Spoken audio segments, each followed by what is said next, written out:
Hello everyone. तो आज हम लोग रेडियो एक्टिविटी में बहुत इंपॉर्टेंट चीज पढ़ने जा रहे हैं।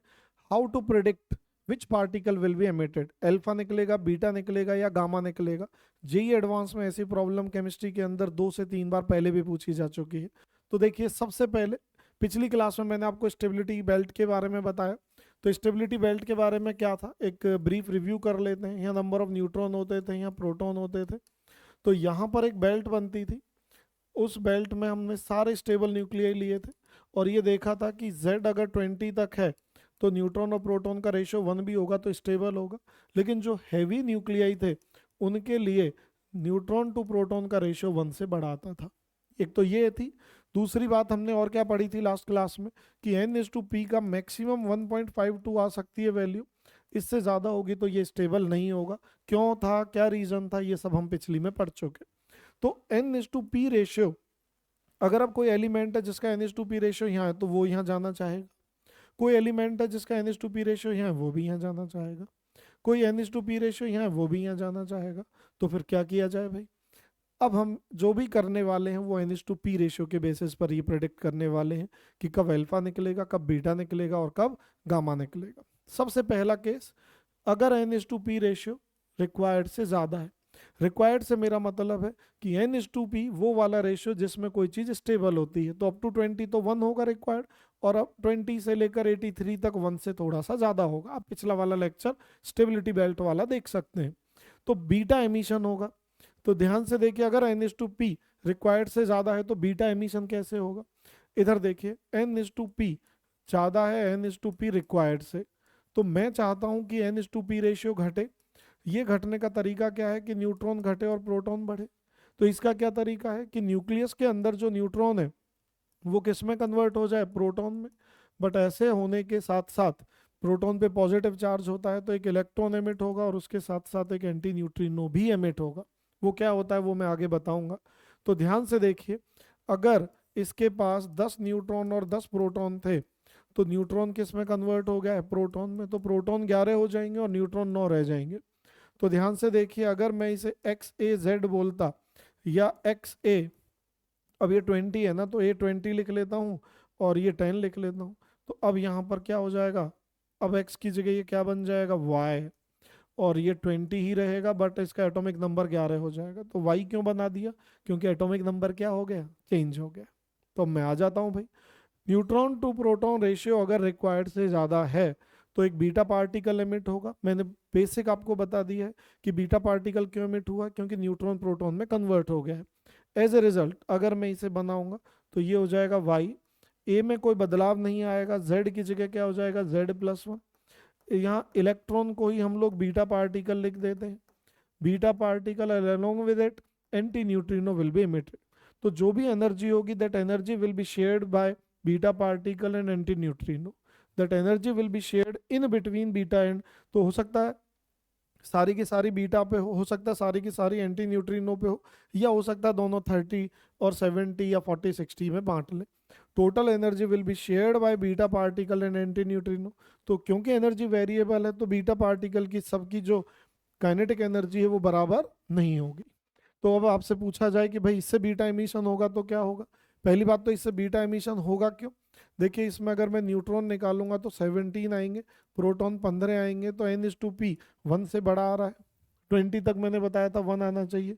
तो ये एक बीटा पार्टिकल एमिट कर देगा और सल्फर में कन्वर्ट हो जाएगा। इसके साथ एंटी न्यूट्रिनो भी बनेगा। सेम यहाँ पर देखिए, N/P रेशियो अगर इसका निकालूंगा तो 8/6 आएगा।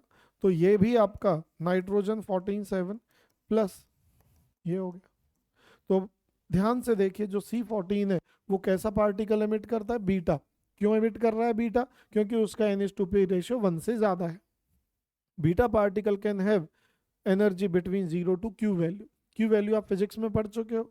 Q वैल्यू बेसिकली वो टोटल एनर्जी है जो रिलीज होगी ड्यूरिंग दिस प्रोसेस। वो कैलकुलेशन भी हम आगे देखेंगे। एंटी न्यूट्रिनो मैंने कहा था बाद में बताऊंगा।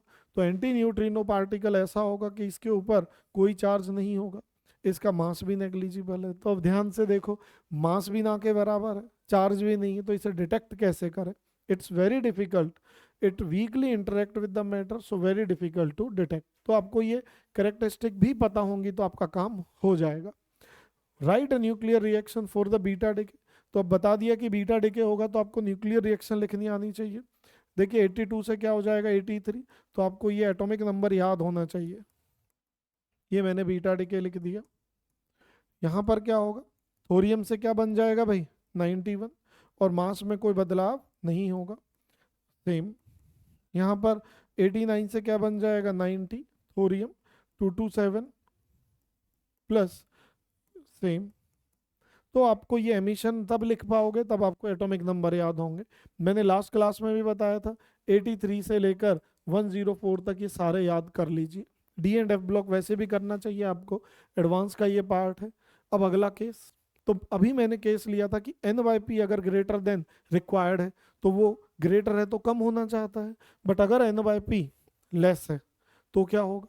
तो देखिए अगर एन बाई पी लेस है, less than what, n by p required है, तो हम चाहते हैं कि एन बाई पी बढ़े। ये कब बढ़ेगा, जब न्यूट्रॉन बढ़े और प्रोटॉन घटे। यानी यहाँ मेरे को समझ आ रही है, यानी न्यूक्लियस के अंदर जो प्रोटॉन होगा वो किस में कन्वर्ट होना चाहिए, न्यूट्रॉन में। पर एक दिक्कत है, प्रोटॉन का मास कम होता है और न्यूट्रॉन का मास क्या होता है, ज्यादा होता है। क्या ये कन्वर्जन उल्टा तो ठीक था, न्यूट्रॉन से प्रोटॉन तो ठीक है, यानी ये कुछ ना कुछ एनर्जी को क्या करेगा, एब्जॉर्ब करेगा। तो ध्यान से देखिए, ऐसा भी हो सकता है कि जो मैंने बताया कि भाई उल्टा कन्वर्जन हो, बट एक और भी तरीका है इस चीज को करने का। वो तरीका क्या है कि एक अल्फा पार्टिकल एमिट हो जाए। अल्फा पार्टिकल क्या होता है, न्यूक्लियस ऑफ हीलियम, तो उसके पास 2 प्रोटॉन होंगे 2 न्यूट्रॉन होंगे।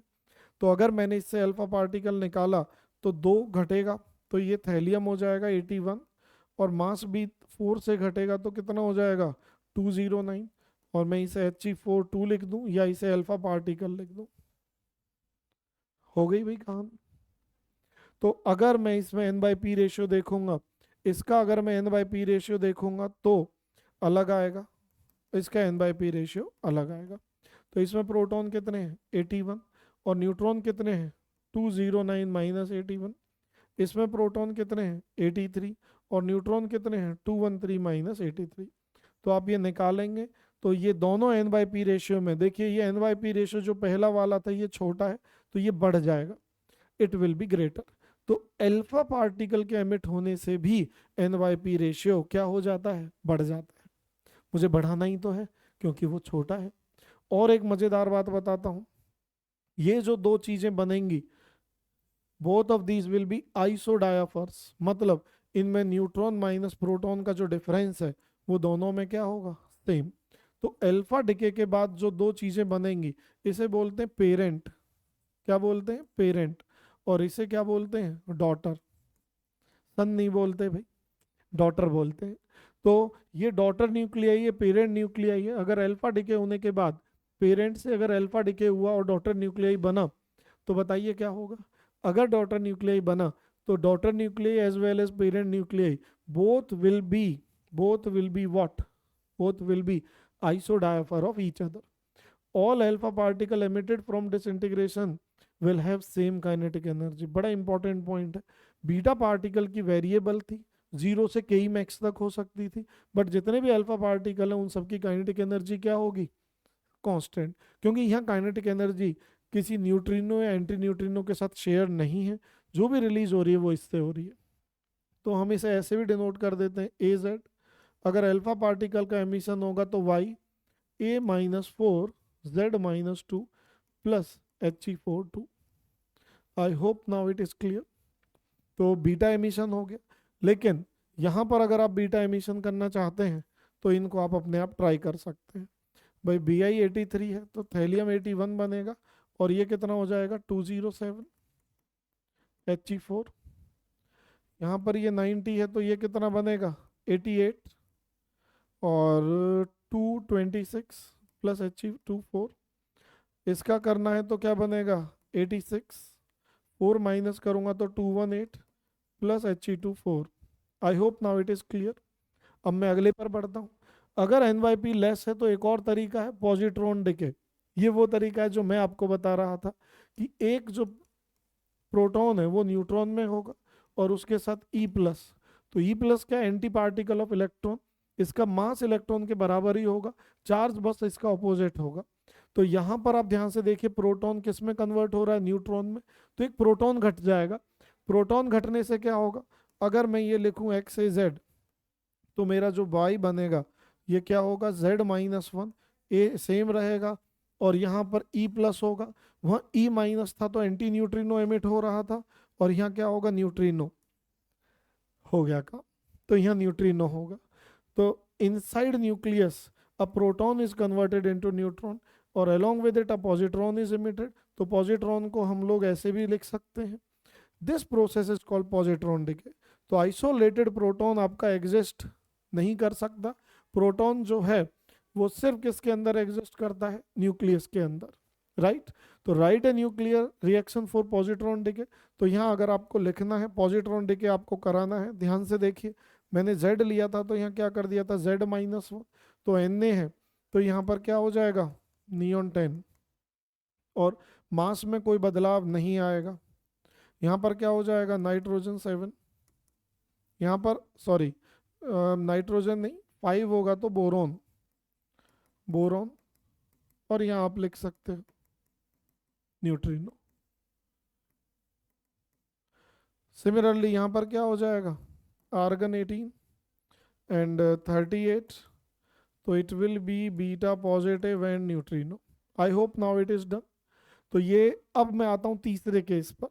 ये केस क्या कहता है, मुझे न्यूट्रॉन टू प्रोटॉन रेशियो घटाना है। 3 तरीके हैं उसे घटाने के, अल्फा डिके, पॉजिट्रॉन डिके। अब मैं अगले तरीके पे आ रहा हूँ, के इलेक्ट्रॉन कैप्चर। ये टर्म कहाँ से आई जरा समझिए, न्यूक्लियस है। बोहर बरी मॉडल में पहले शेल को के बोलते थे, दूसरे को एल, तीसरे को एम और चौथे को एन। तो के में हम बोलते थे इलेक्ट्रॉन है और एल में भी इलेक्ट्रॉन है। तो इसमें क्या है, हम चाहते हैं कि हमारा प्रोटॉन भाई ये कम है तो ज़्यादा हो, तो प्रोटॉन डाउन हो और न्यूट्रॉन अप हो। तो क्या होगा, इसके अंदर जो प्रोटॉन है वो एक इलेक्ट्रॉन को खा जाएगा। तो इलेक्ट्रॉन को खाएगा तो यहाँ एक इलेक्ट्रॉन कम हो जाएगा। उसको फिल करने के लिए हो सकता है यहाँ से आए, हो सकता है यहाँ से आए। तो जब ऊपर से नीचे इलेक्ट्रॉन आएंगे तो वो क्या एमिट करेंगे, फोटॉन्स। फोटोन अगर वो एमिट करेंगे तो उससे गामा डिके होगा। तो गामा डिके अक्सर अल्फा या बीटा डिके के बाद होता है। ये बात भी यहाँ से निकल के आई। तो समटाइम्स अ न्यूक्लियस कैप्चर्स, मतलब वो अपने ही इलेक्ट्रॉन को कैप्चर कर लेता है, one of the electron. Generally electron captured is from के शेल, के मतलब फर्स्ट शेल, इसलिए इस प्रोसेस का नाम क्या बन गया, के इलेक्ट्रॉन कैप्चर। और प्रोटॉन अगर इसे करेगा तो न्यूट्रॉन में कन्वर्ट हो जाएगा, तो एक प्रोटॉन आपका कम हो जाएगा। That's why it is called के इलेक्ट्रॉन कैप्चर। तो अगर मैंने ये लिखा एक्स ए जेड और इसमें के इलेक्ट्रॉन कैप्चर हुआ, इसने अपना ही एक इलेक्ट्रॉन कैप्चर कर लिया, तो वाई क्या बनेगा, एक प्रोटॉन कम हो जाएगा। तो वाई ए Z-1, और यहाँ पर जो भी एनर्जी का आपका एक्सचेंज होगा, तो जो वाई ए जेड बनेगा, इसके बाद ऊपर से इलेक्ट्रॉन अंदर आने स्टार्ट हो जाएंगे। 2 से 1 पे आ सकता है, 3 से 1 पे आ सकता है, 4 से 1 पे आ सकता है। इस दौरान बहुत हाई एनर्जी वाले रेडिएशंस आपके एमिट होंगे। तो ड्यूरिंग के electron capture X rays are produce. तो कोई पूछे कि एक्स रे कब प्रोड्यूस होती है, आपने फिजिक्स में पढ़ा भी होगा, मॉडर्न फिजिक्स में।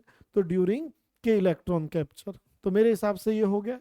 और गामा डिके पर अब हम आ जाते हैं। तो मैंने आपको बताया कि जब अल्फा या बीटा डिके के बाद डॉटर न्यूक्लियाई बनता है, तो मान लीजिए यही डॉटर न्यूक्लियाई बना, तो ये नहीं, ये बना, तो ये अनस्टेबल होता है, इसकी एनर्जी बहुत हाई होती है। तो स्टेबल होने के लिए अपनी एनर्जी एमिट करेगा।